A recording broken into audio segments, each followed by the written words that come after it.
খবরদার ছেলে মেয়েদের মনোবল ভাঙবেন না। যাকে দিয়ে যেটা হবে তাকে দিয়ে সেটা করতে হবে, তার প্রতিভাকে সেভাবে কাজে লাগাতে হবে। তাহলে বাংলাদেশ আমাদের এই জনসংখ্যা জনসম্পদে রূপান্তরিত হবে। আমাদের সরকারের তত্ত্বাবধানে আমাদের 18 কোটি জনগণ দক্ষ জনশক্তিতে রূপান্তরিত হোক, আমরা চাই কি চাই না? আমরা ভালো মানুষ, শ্রেষ্ঠ মানুষ হতে চাই কি চাই না? ওই জাপানিজদের মতো সৎ, ওই ইউরোপিয়ানদের মতো কালচার আমাদেরকে আল্লাহ তাআলা কোরআন সুন্নাহ অনেক কিছু দিয়েছেন। যেহেতু বর্তমানে আমরা দেখছি তারা সৎ, তাদের মধ্যে ভ্যালু আছে, সেগুলো আমাদের মধ্যে আনার দরকার আছে না নাই?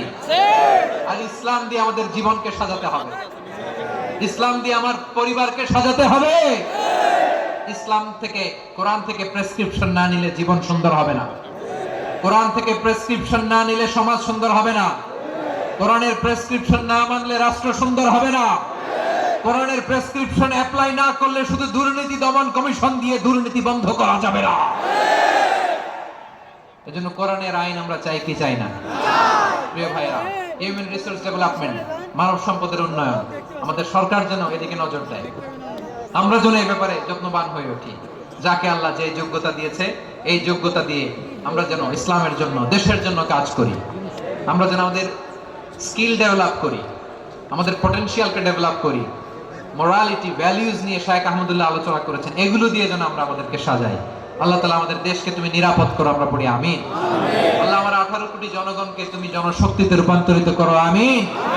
আল্লাহ আমরা হাতে হাত রেখে, কাঁধে কাঁধ মিলিয়ে ভাইয়ে ভাইয়ে যেন এই দেশকে গড়তে পারি, আল্লাহ তুমি তৌফিক দান করো, আমরা পড়ি আমিন। আমার প্রিয় মহিউদ্দিন ভাই বলেছেন, হুজুর এমন একটা ঘোষণাপত্র দিয়ে যাবেন আজকের এই ঐতিহাসিক যশোরের প্রোগ্রামে, যেটা গোটা বাংলাদেশে মানুষ এটার উপর আমল করে। আমি যে কথাটা বলেছি এটাই, আসুন আমরা আমাদের জনসংখ্যাকে জনসম্পদে ট্রান্সফর্ম করি। আমাদের জনসংখ্যাকে আমরা যেন জনশক্তিতে রূপান্তরিত করি। জনসংখ্যাকে ট্রান্সফর্ম করে জনশক্তি দিয়ে আমরা যেন আগামীর বাংলাদেশ, স্বাধীন বাংলাদেশ 2.0 কে গড়ে তুলি। সবাইকে কথাগুলো বোঝার আমল করার তৌফিক দান করুন, আমিন।